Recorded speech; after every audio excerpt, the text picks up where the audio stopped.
সব দোষ তৌফিক আলাইর।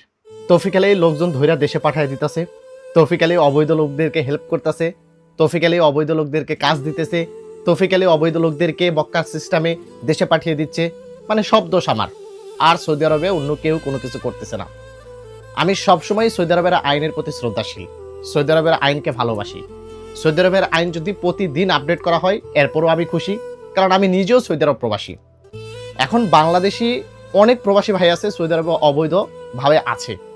এখন তাদেরকে যদি কম রেটে একটা কাজ করে দিই, এটা যদি আমার অপরাধ হয়, এটার জন্য যদি আপনারা আমাকে জবাবদিহি করতে বলেন, আমি জবাবদিহিতা করব না।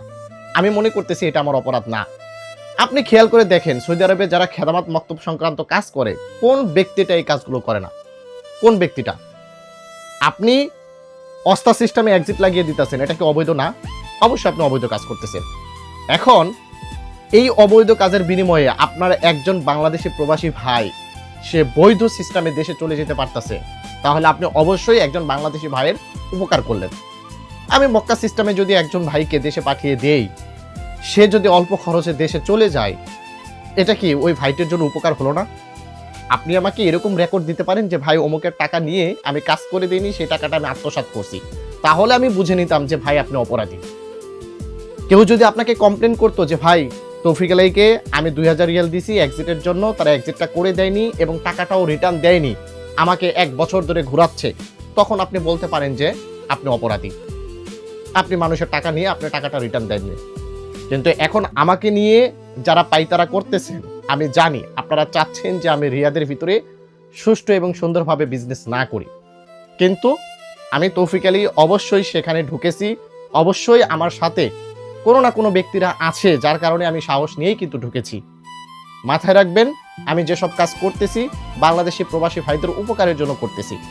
তাই আপনাদের যাদের খারাপ লাগতেছে, আপনাদের যাদের মনে হইতেছে যে আমি এই কাজগুলো করতেছি ভালো হচ্ছে না, আপনারা সরাসরি আমার সাথে কন্ট্যাক্ট করেন, সরাসরি আমাকে হোয়াটসঅ্যাপে নক দেন। আমার যদি কোনো সমস্যা থাকে, ভুল ত্রুটি থাকে, আমি শুধরে নেওয়ার চেষ্টা করব। কিন্তু যে কাজ করে প্রবাসী ভাইদের উপকার হচ্ছে ওই কাজ থেকে আমাকে বিরত রাখেন না, এই জিনিসটা ভালো হবে না। আমার হয়তোবা এক জায়গা থেকে আপনারা রিজিক তুলে নেবেন, কিন্তু রিজিকের মালিক কে? আল্লাহ। আমি রিয়াদে হয়তোবা আমার রিজিক নেই, রিয়াদ থেকে হয়তোবা আমি ইনকাম করতে পারবো না। আমি ইনকাম কিভাবে করি? একজন ভাইকে হেল্প করে সেখান থেকে 50 টাকা লাভ করি, সেই লাভের অংশ আমি হক করি। আমি এমন না যে আমি পুরো টাকাটাই মেরে খেয়ে দিচ্ছি, আমি মানুষের হক নষ্ট করতেছি, এরকমটা কিন্তু না। যদি এরকমটা হতো তাহলে আমার উপরে আপনার আঙুল তুলতে পারতেন।